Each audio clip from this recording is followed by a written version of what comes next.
নমস্কার বন্ধুরা, আজকে আমি তোমাদের সাথে শেয়ার করব খুব সহজ পদ্ধতিতে দুধ শুক্তো বানানো। তো চলো রেসিপিটা দেখে নিই, আশা করি তোমাদের ভালো লাগবে। প্রথমে কাঁচকলা, গাজর, আলু, উচ্ছে, সজনে ডাঁটা, বেগুন, পেঁপে সব রকম সবজি আমি কেটে পরিষ্কার জলে ধুয়ে একটা পাত্রে রাখলাম। তারপরে কড়াইতে তেল দিলাম, তেল দিয়ে কুমড়ো বড়ি ভেজে রাখলাম, একটু লাল লাল করে ভেজে রাখলাম। তারপরে আলু দিলাম, আলু দিয়েও ভেজে তুলে রাখলাম। এইভাবে সবজিগুলো এক এক করে সব ভেজে ভেজে তুলে রাখলাম।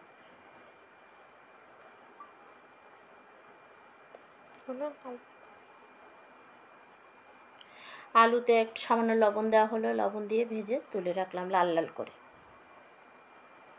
সব রকম আলুটা একটু লাল লাল করে ভেজে তুলে রাখলাম, সামান্য একটু লবণ দিয়ে লাল লাল করে ভাজলাম, ভেজে তুলে রাখলাম। এইভাবে এক এক করে কাঁচকলা, গাজর, সজনের ডাঁটা সব লাল লাল করে ভেজে তুলে রাখলাম। সব কিছুতে অল্প অল্প লবণ দিতে হবে, যেন বেশি দেওয়া যাবে না, অল্প অল্প করে লবণ দিতে হবে। ডাঁটাটা, সজনের ডাঁটাটা তো ভেজে তুলে রাখলাম লাল লাল করে। এবার কাঁচকলাটা আবার তেল দিয়ে আবার ভাজলাম, লবণ দিলাম পরিমাণ সামান্য, খুব সামান্য একটু হলুদ দিলাম, দিয়ে ভেজে ভেজে লাল লাল করে তুলে রাখলাম।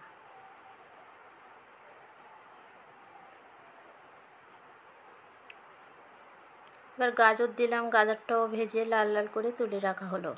তারপরে উচ্ছে দিলাম, উচ্ছেটাও সামান্য একটু লবণ দিলাম, লবণ দিয়ে লাল লাল করে ভেজে তুলে রাখলাম।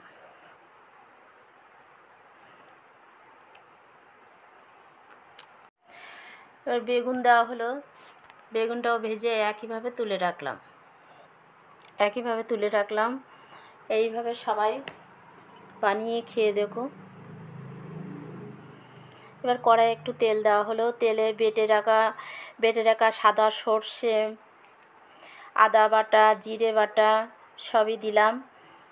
তারপরে একটু লবণ দিলাম, হলুদ দিলাম, আর এক বাটি পরিমাণ কাঁচা দুধ দিলাম, দিয়ে নাড়তে থাকলাম,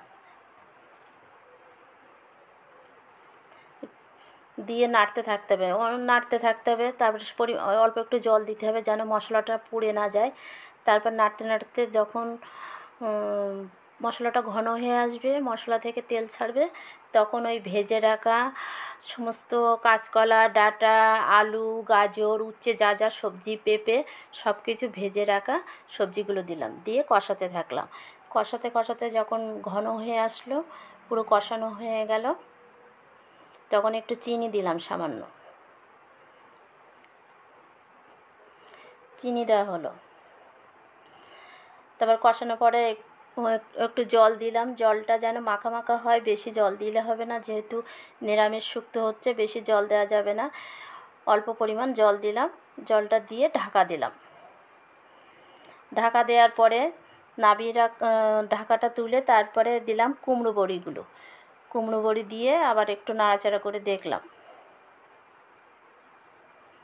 দিয়ে আবার ঢাকা দিলাম, কুমড়ো বড়িগুলো দিয়ে আবার ঢাকা দিলাম।